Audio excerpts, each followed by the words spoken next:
मेरा विश्वास है कि जो वचन मैं आपको देने वाला हूं, अगर आप उसे फॉलो करेंगे, आपकी लाइफ की सभी प्रॉब्लम्स खत्म हो जाएंगे। हर एक शारीरिक चीज का हल आत्मिक चीजों में है, क्योंकि एक्चुअल में आप आत्मा हो।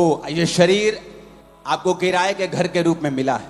किसी को ये 70 साल के लिए मिला है, किसी को 100 साल के लिए, किसी को 50 के लिए, तो किसी को 120 के लिए। और एंड में सब ने अपने किराए के घर को छोड़ के अपने असली घर में जाना है। तो चाहे आपकी प्रॉब्लम्स शारीरिक हैं, लेकिन उनका हल हमेशा आत्मिक रीति से ही होता है। बाइबल कहती है प्रभु यीशु मसीह के पास एक लकवे के रोगी को लेके आए और जीसस को बोला, जीसस जिस तरह आप ले हैंड करते हैं ना लोगों के ऊपर, प्लीज इस पे ले हैंड कर दे और इसे ठीक कर दें। और जीसस ने कहा, हे पुत्र तेरे पाप माफ हुए। कहते परमेश्वर नहीं, हम पाप माफ नहीं करवाना चाहते, हम चाहते हैं ये चंगा हो जाए और चलने लगे। और जीसस ने कहा, हे पुत्र तेरे पाप माफ हुए। और वचन कहता है जब पाप माफ हुए तो जीसस ने उसे कहा, उठ और अपनी मंजी उठा और घर चला जा। क्योंकि जब पाप माफ हुए, इन सब चीजों को बंद कर दो, ओके, तो शरीर भी चंगा हो गया। इसका मतलब आपकी लाइफ की प्रॉब्लम जो भी है उसका सॉल्यूशन आत्मिक होगा, आत्मिक तरीके से आपकी लाइफ में आएगा। इसलिए बहुत से लोग जब उनको चर्च आने का न्योता मिलता है और कोई बताता है चर्च के बारे में, वो सोचते यार चर्च क्या होगा, अरे यार मेरा बिजनेस नहीं चल रहा, चर्च क्या कर देगी, अरे यार मेरी वाइफ मेरे कंट्रोल में नहीं, चर्च क्या कर देगा उसमें, अरे यार मेरे बच्चे मेरी सुनते नहीं, चर्च क्या कर लेगा। उन्हें यह नहीं मालूम कि ये वाइफ, ये बच्चे, ये बिजनेस, ये पैसा, ये शरीर, ये दुनिया, ये देखने वाली सब चीजें परमेश्वर ने बनाई है। आपका दिल, आपका दिमाग, आपके बच्चों का दिल दिमाग, रूह जिस्म जान, उसकी सोचें परमेश्वर के हाथों में है। तो जब आज आपको आत्मिक सॉल्यूशन मिलने वाला है, मेरा विश्वास है आप उसे फॉलो करेंगे। परमेश्वर ने चंडीगढ़ के विषय में मुझे एक विजन दिखाया। जब मैंने खुदा से कहा, प्रभु मैं क्या बोलूंगा वहां जाके, मैं अपनी ओर से कुछ नहीं कहना चाहता, मैं अपनी बाइबल स्टडी से कुछ नहीं बोलना चाहता, मुझे गहरी बातें बोलने का शौक नहीं है क्रूसेड्स के ऊपर, मैं क्या बताऊं। परमेश्वर ने मुझे बताया कि जाके चंडीगढ़ के लोगों को बोल कि तुम्हें ज्यादा दिया गया है, तुमसे ज्यादा मांगा जाएगा। मैंने कहा प्रभु इसका मतलब क्या है। प्रभु ने कहा मैंने चंडीगढ़ के लोगों को ज्यादा दिया है, इनके तोड़े ज्यादा दिए हैं इनको। बाइबल में एक को 5, एक को 2 और एक को 1 दिया था। 5 वाला गया और 5 के साथ 5 कमाए, 2 वाले ने 2 के साथ 2 कमाए, 1 वाले ने मिट्टी में छुपा दिया, कहा मैं डर गया था, तू कठोर मनुष्य है, बॉस जब तू आता तो मेरी क्लास लेता इसलिए मैंने छुपा दिया। और बॉस ने कहा तू मुझे अगर कठोर समझता है तो मैं कठोर ही हूं, जाओ इसको वहां फेंको जहां रोना और दांतों का पीसना हो। प्रभु ने मुझसे कहा मैंने चंडीगढ़ के लोगों को ज्यादा दिया है और मैं ये चाहता हूं कि ये ज्यादा मुझे वापिस करें। अब मैं आपको बताता हूं परमेश्वर आपकी लाइफ से क्या चाहता है और क्यों चाहता है। आप नोटिस करेंगे एक व्यक्ति जितना टैलेंटेड होता है, शैतान उतना ही उस पर अटैक करने की कोशिश करता है। प्रभु ने मुझसे कहा कि इनको क्या कहना है कि इनकी लाइफ में वो खालीपन ना रहे जिससे ये जूझ रहे हैं, वो ट्रबल, वो मानसिक डिप्रेशन, वो जिंदगी की तंगियां जिनमें से ये निकल रहे हैं और इनको मालूम नहीं कि निकलना कैसे है। ये वचन तू इन्हें बताएगा और ये इस वचन को मानेंगे और आने वाले समय में निकल जाएंगे। प्रभु यीशु मसीह की सबसे इंपॉर्टेंट आज्ञा क्या है बाइबल में? बहुत सी आज्ञाएं हैं, लेकिन प्रभु यीशु मसीह ने पहाड़ पर जब स्वर्ग जाने वाले थे, मत्ती 28 उसकी 18 से 20 में लिखा है कि यीशु ने कहा उनके पास जाकर स्वर्ग और पृथ्वी का सारा अधिकार मुझे दिया गया है, तुम जाओ और सब जातियों के लोगों को चेला बनाओ, उन्हें पिता पुत्र पवित्र आत्मा के नाम में बपतिस्मा दो और सब बातें जो मैंने आज्ञा दी हैं मानना सिखाओ और देखो मैं जगत के अंत तक तुम्हारे साथ। सबसे मोस्ट इंपॉर्टेंट आज्ञा है जीसस क्राइस्ट की। जब वो जीवित स्वर्ग पर चढ़ाए जाने वाले थे कि जाओ इनको बोलो कि ये लोग मेरी सेवा करें। लोग बोलते हैं मैं सेवा करूं, मैं तो इंजीनियर हूं, मैं कैसे सेवा करूं, मैं डॉक्टर हूं, मैं तो एक आईटी कंपनी में जॉब करता हूं, मैं तो हाउस वाइफ। यहोशू 24 उसकी 15 आयत में लिखा है, यहोशू ने कहा सब लोगों से यदि यहोवा की सेवा करना तुम्हें बुरी लगे तो आज चुन लो तुम किसकी सेवा करोगे। उन देवताओं की जिसकी सेवा तुम्हारे पुरखा महानद के उस पार करते थे, अमोरियों के देवताओं की सेवा जिसके देश में तुम रहते हो, परंतु मैं तो अपने घराने समेत यहोवा की सेवा नित्य करूंगा। पुराने नियम में, नए नियम में, दोनों नियम में हमें परमेश्वर ये बताता है कि एक्चुअल में हम लोग उसकी सेवा करने के लिए चुने गए हैं। सारे, आप डॉक्टर हैं तो भी जाओ और चेला बनाओ, आप इंजीनियर हैं तो भी, आप एक विश्वासी हैं तो भी, आप एक हाउसवाइफ है तो भी, ये बुलाहट है जो आप सबको दी गई है। जब आप लोग इस बुलाहट पे नहीं चलेंगे, उसके बाद फिर निराशाएं हमारी जिंदगी में प्रवेश करेंगे, एक खालीपन प्रवेश करेगा बीमारी के रूप में। फिर आप कंप्लेंट करेंगे, मेरा पति मेरी बात नहीं सुनता, मेरे बच्चे मेरी बात नहीं सुनते, मुझे वो सेटिस्फाइड नहीं करते। क्योंकि आप भूल गए अपने बाप को सेटिस्फाइड, अपने पिता को, अपने जीसस को सेटिस्फाइड करना, क्योंकि उसने आपको सेवा के लिए बुलाया है। सेवा करने से क्या होगा? क्या हम सब सेवा के लिए बुलाए गए हैं? हां, हम सब सेवा के लिए बुलाए गए हैं। एक पास्टर भी सेवा के लिए बुलाया गया है और एक विश्वासी भी सेवा करने के लिए बुलाया गया है। जब एक विश्वासी परमेश्वर की सेवा नहीं करेगा, फिर उसकी जिंदगी में वो खालीपन रहेगा जिसे दुनिया की कोई ताकत, कोई पैसा, कोई बरकत, कोई खुशी भर नहीं सकती। फिर वो अपनी लाइफ में उस सफर पे निकलेगा जो अकेलेपन से और दुखों से भरा हुआ है। फिर आप क्वेश्चन करेंगे, परमेश्वर अगर मेरी लाइफ में तू है तो मेरी लाइफ ऐसी क्यों है? अगर मेरी लाइफ में तू है तो मेरी जिंदगी फिर ऐसी क्यों है? लगता क्यों नहीं है कि तू मेरी लाइफ में है? क्योंकि आप अपनी लाइफ की जो पहली कॉलिंग है सेवा करना, उसे आपने दूसरे, तीसरे, चौथे और लास्ट नंबर पे कर दिया है। परमेश्वर ने कहा है कि मैं सेवकों को बेस्ट दूंगा। गिनती 18 उसकी 10 से 12 आयत में लिखा हुआ है, उत्तम से उत्तम ताजा तेल, उत्तम से उत्तम नया दाखमधु, गेहूं, इसकी पहली उपज जो यहोवा को दे वह मैं तुझको देता हूं। यानी याजकों के लिए परमेश्वर बात करता था, और पुराने नियम में कोई कोई याजक कोई कोई सेवा करता था। लेकिन प्रकाशित वाक्य 1 उसकी 5 और 6 के अनुसार जब प्रभु यीशु मसीह मुर्दों में से जी उठे, तो हर एक विश्वासी प्रभु के सामने एक याजक के रूप में खड़ा हो गया। अगर आज आपको पाप माफ करवाने हैं तो आपको याजक के पास या मेरे पास आने की जरूरत नहीं है। आप डायरेक्ट घर से प्रार्थना कर सकते, प्रभु मुझे माफ कर, तो परमेश्वर आपको माफ करेगा। मेरा रोल है परमेश्वर का वचन आपको बताना, मसीह में आपकी उन्नति करवाना और आपको परमेश्वर के करीब रखना और आपको सब बातें सच सच और सही सही बताना। तो परमेश्वर ने कहा, मैं जब एक सेवक को देखता हूं जो मेरी सेवा करता है, पुराने नियम में थोड़े होते थे याजक, पर नए नियम में जब परमेश्वर आपको देखता है वो एक याजक के रूप में देखता है।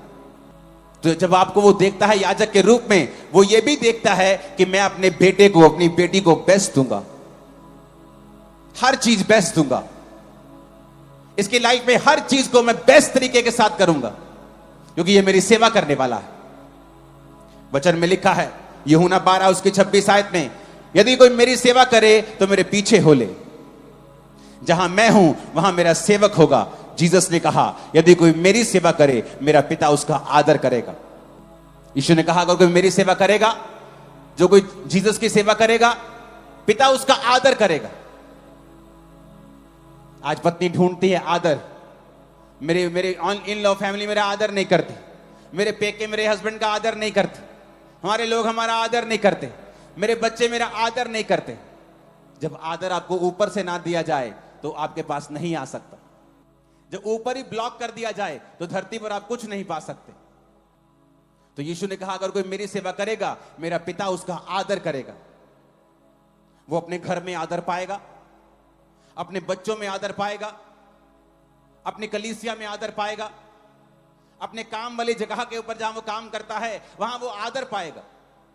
ये मेरा फेवर होगा, ये रिजल्ट होगा, ये आउटकम होगा इस चीज का कि ये व्यक्ति मेरी सेवा करता है। कैसे सेवा करते हैं आप परमेश्वर की?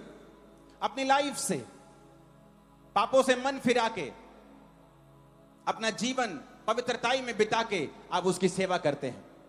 अपनी चर्च में आप सेवा करते हैं परमेश्वर की, अपनी जिंदगी से सेवा करते हैं।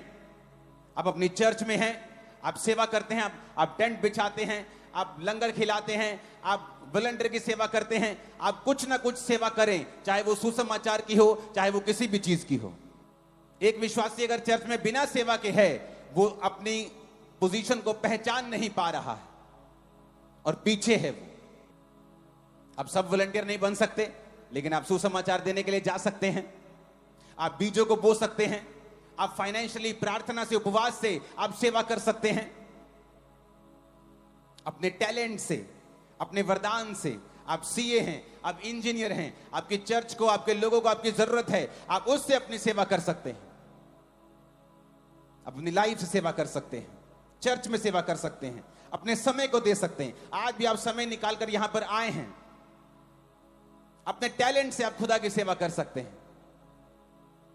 और वैसा ही आप अपने बच्चों को चलाएं। आज यहूदी पूरी दुनिया में कामयाब बिजनेसमैन क्यों हैं? पावरफुल क्यों हैं? अमेरिका का सारा मीडिया यहूदियों के पास क्यों है? जब बच्चा छोटा होता है तभी से टाइट देना सिखाते हैं, प्रार्थना करना सिखाते हैं, यहोवा को प्रथम स्थान देना सिखाते हैं, और इसीलिए वो दुनिया में प्रथम रहते हैं। परमेश्वर ने कहा, अगर तू मुझे पहला रखेगा, मैं तुझे पहला रखूंगा। तू सिर ठहरेगा, तू पूंछ नहीं ठहरेगा। तू आगे होगा, मैं तुझे इज्जत दूंगा, मैं तुझे बरकत दूंगा। भजन संहिता 91 उसकी 11 और 12 आयत में लिखा है। लेकिन उससे पहले मैं चाहता हूं हम एक आयत को पढ़ें। अगर आपकी स्क्रीन पे एक आयत नहीं आई तो आप बाइबल से निकाल लें उसे। भजन संहिता 91 उसकी एक आयत। He that dwelleth in the secret place of the Most High, जो सर्वशक्तिमान के छाए हुए, जो परम प्रधान के छाए हुए स्थान में बैठा रहे, वो सर्वशक्तिमान की छाया में ठिकाना पाएगा। लोग बोलते मैं सेवा क्यों करूं? कहता है shall abide under the shadow of the Almighty। Shadow का मतलब है तसेल। इब्रानी भाषा का 6738वां शब्द तसेल, डिफेंस। कहता अगर तू मेरे छाए हुए स्थान में बैठा होगा। क्या है परमेश्वर का छाया हुआ स्थान? He that dwelleth मतलब यशब, इब्रानी भाषा में यशब, यानी वो कुर्सी जो खुदा ने तुम्हें दी। कौन सी? एक विश्वासी होने की। मैं एक विश्वासी हूं, ये परमेश्वर ने मुझे ये कुर्सी दी है।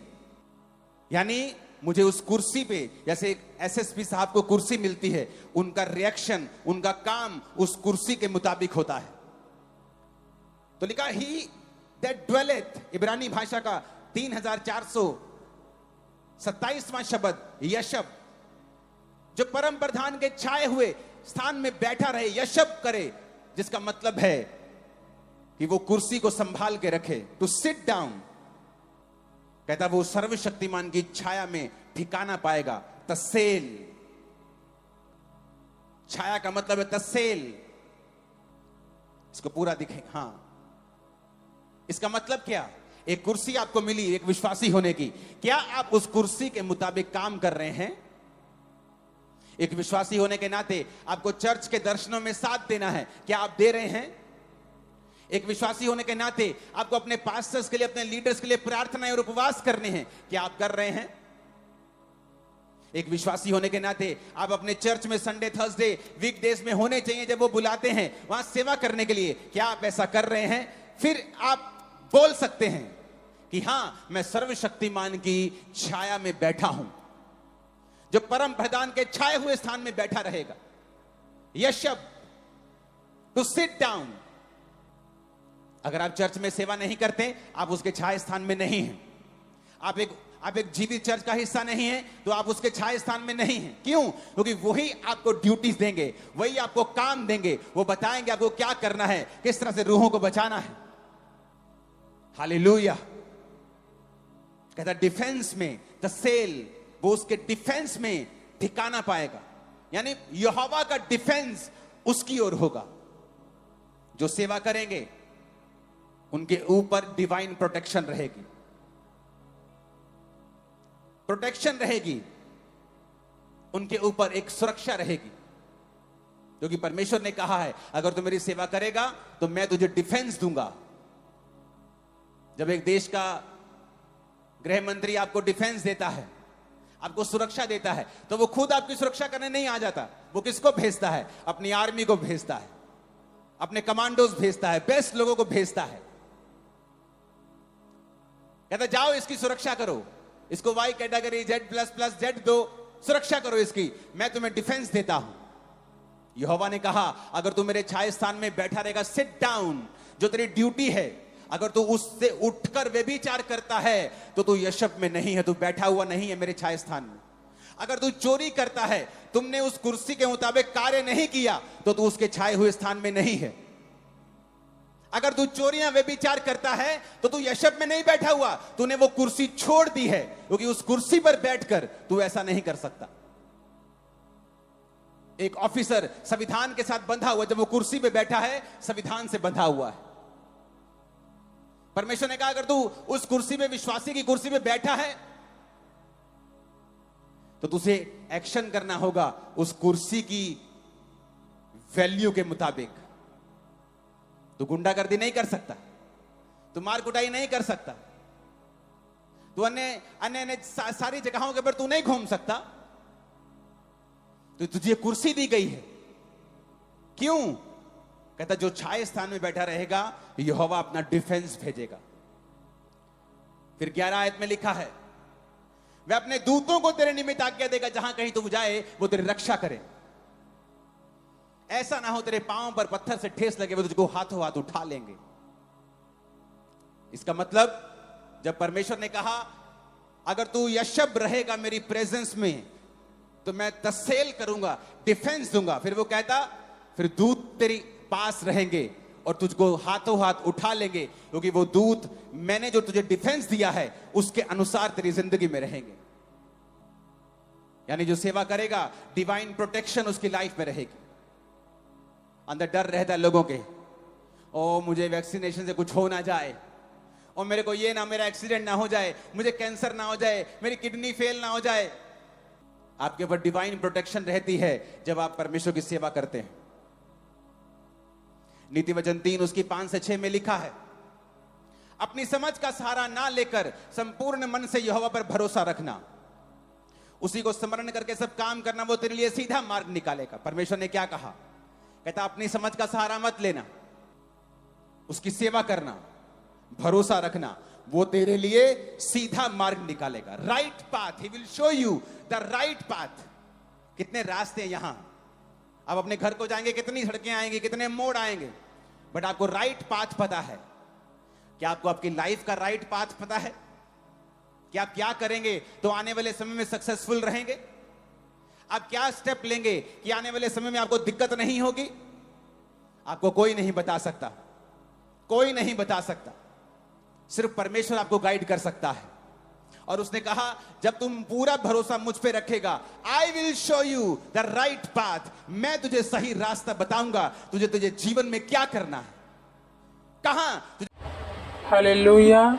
तो आप सब जानते हैं कि पास्टर जी चंडीगढ़ गए थे और वहाँ पे बहुत अद्भुत काम हुआ। लाखों में आदमी लोग आए थे और बहुत ब्लेस हुए, और सब लोग अपने जुबान से परमेश्वर की स्तुति आराधना की और सब लोग ब्लेस हुए। हालेलुया। तो कहीं भी मीटिंग होता है इतनी बड़ी बड़ी, तो आप लोग ज़रूर जाइए, अटेंड कीजिए। अगर आपके शहर में, अगर आपके एरिया में होता है तो आप लोग ज़रूर जाइए। और हाँ, ज़रूर खमरा चर्च में एक बार आके देखिए, तो वहाँ पे आशीष और ब्लेसिंग का दिन है। तो सबको जय मसीह की। God bless you all. Thank you Jesus.